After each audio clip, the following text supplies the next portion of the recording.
9 years ago, I had the good fortune to be the first Prime Minister of India to visit Israel.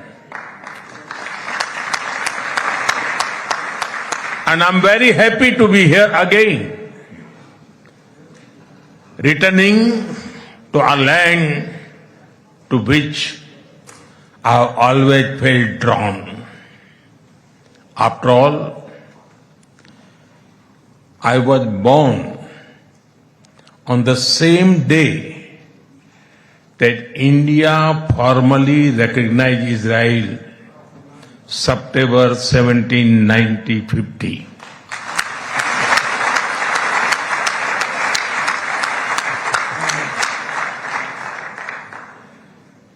Honorable members, I also carry with me the deepest condolences of the people of India for every life lost and for every family whose world was shattered in the barbaric terrorist attack by Hamas on October 7. We feel your pain. We share your grief. India stands with Israel firmly, with full conviction in this moment and beyond.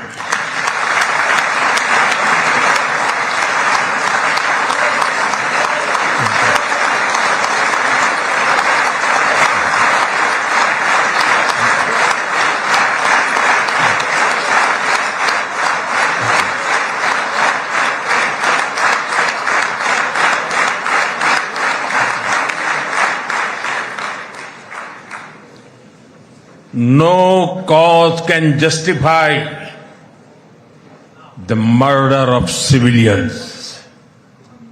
Nothing can justify terrorism. India has also endured the pain of terrorism for a long time. We remember the 26/11 Mumbai attacks and the innocent lives lost, including Israeli citizens. Like you,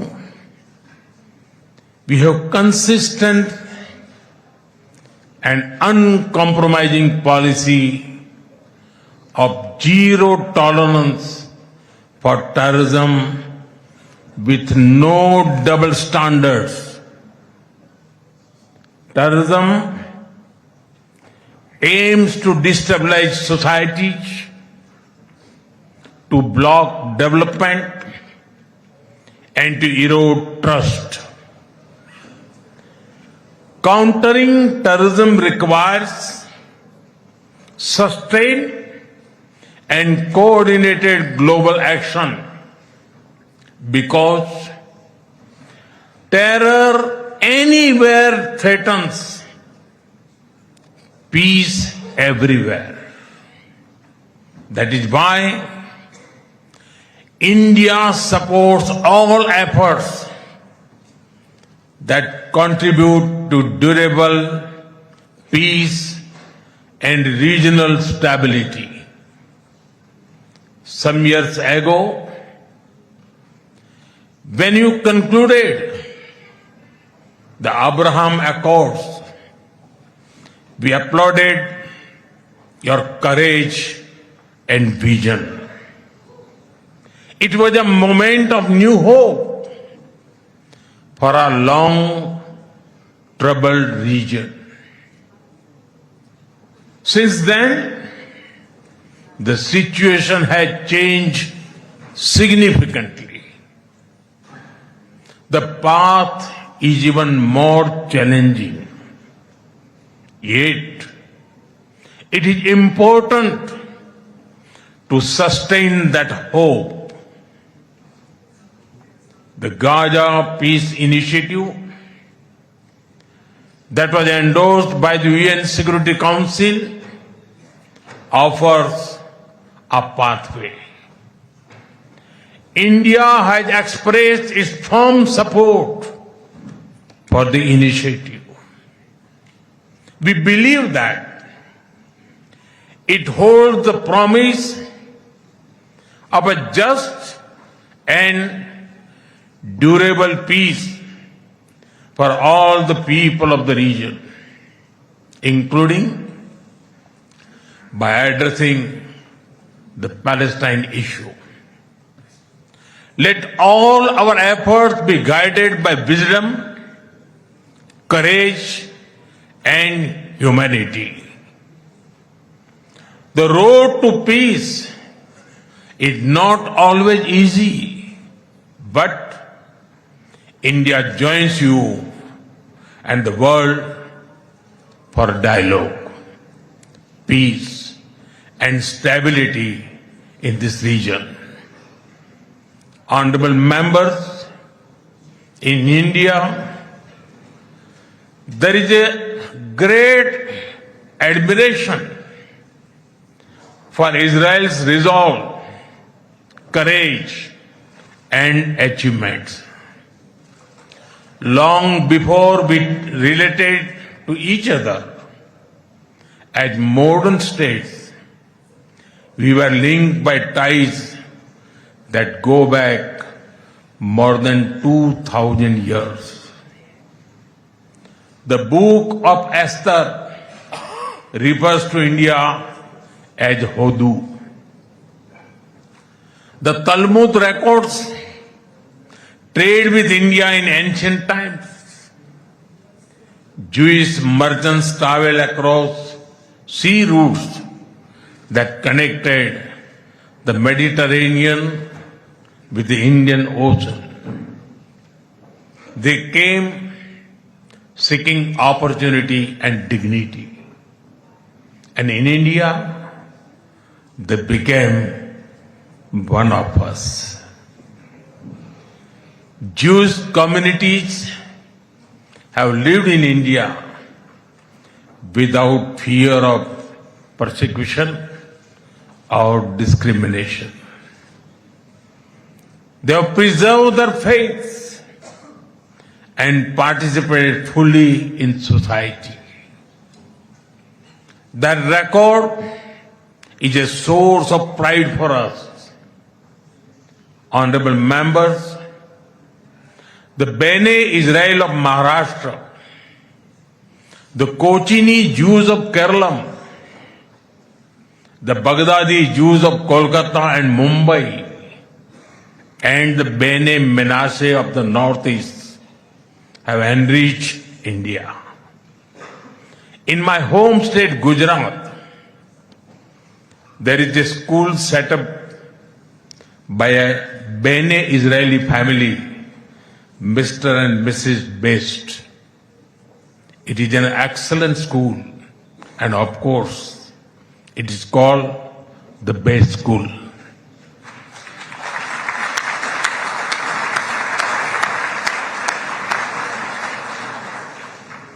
Edwin Myers gave shape to the film's division of India and was towering figure in the history of Indian cinema. Dr. Rubin David was the founder of the Kankaria Zoo in Ahmedabad.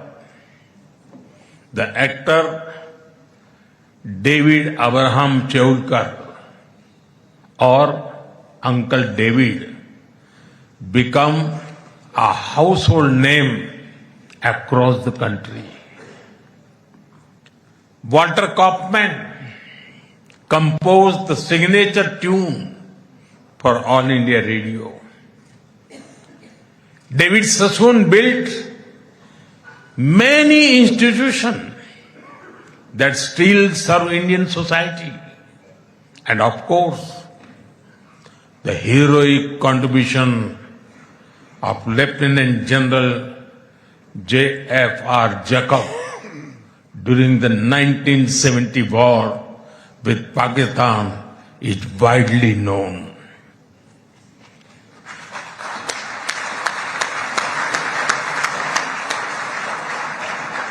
I had the honor of working closely with him after his retirement.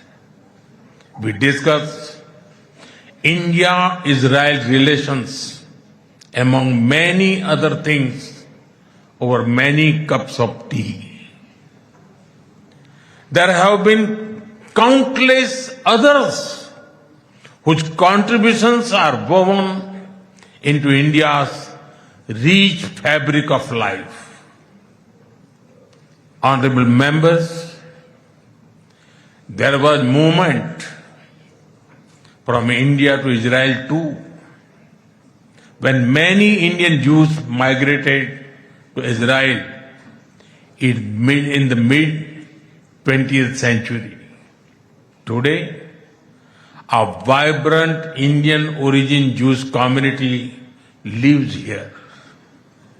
They are contributed to the building of modern Israel in laboratories and hospitals, in classrooms, and also on the battlefield. They hold firmly that Israel is their fatherland and India their motherland.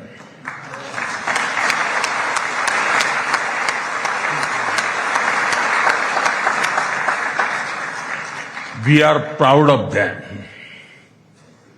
Honorable members, India's connection to this land is also written in blood and sacrifice.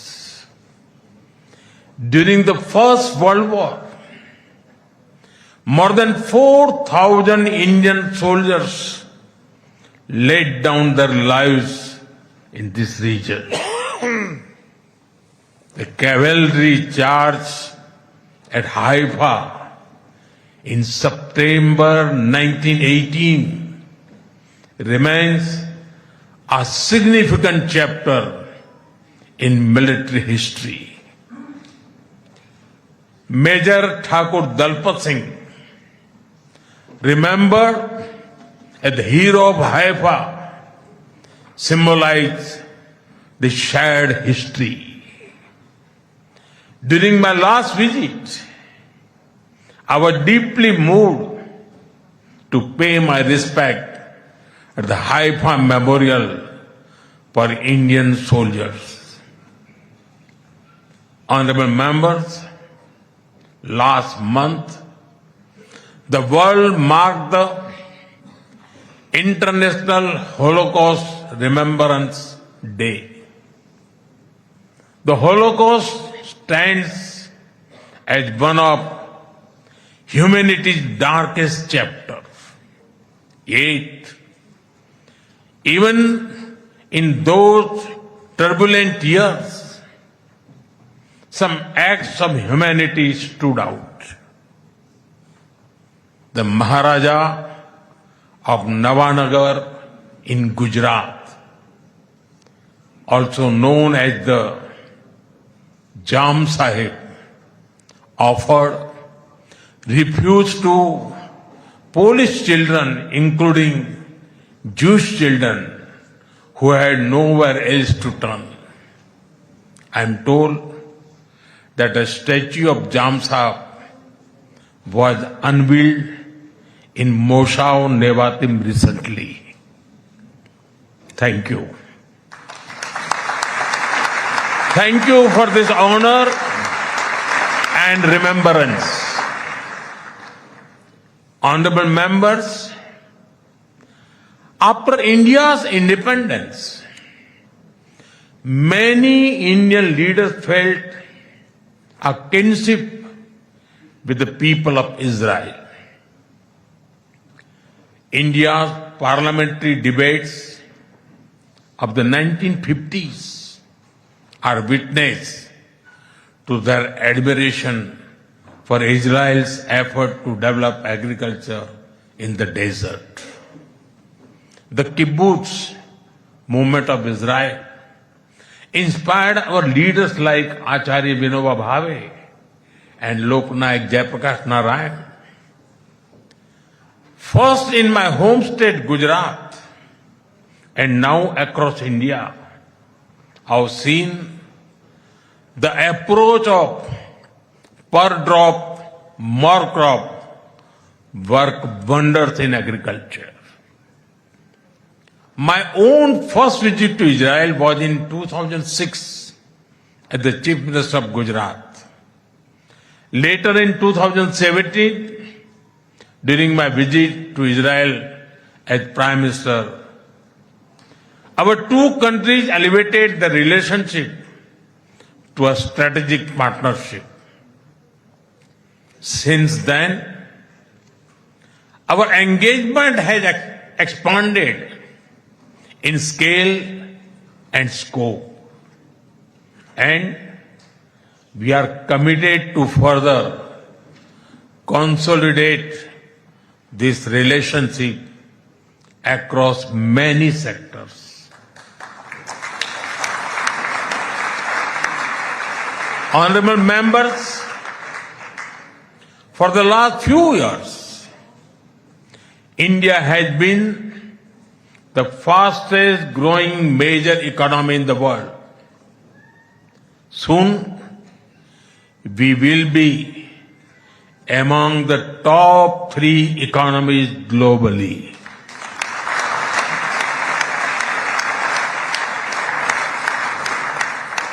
At the same time, Israel is a powerhouse of innovation and technological leadership. This creates a natural foundation for our forward-looking partnership. We are committed to expanding trade, strengthening investment flows, and promoting joint infrastructure development. The bilateral investment treaty signed last year will provide confidence and predictability to our businesses. In the last few years, India has concluded a number of important trade agreements with other nations. To your west, the European Union and the UK. To your east, the UAE and Oman. Our bilateral goods trade has grown significantly in recent years, but it does not reflect the full scope of opportunity. That is why our teams are working hard to negotiate an ambitious free trade agreement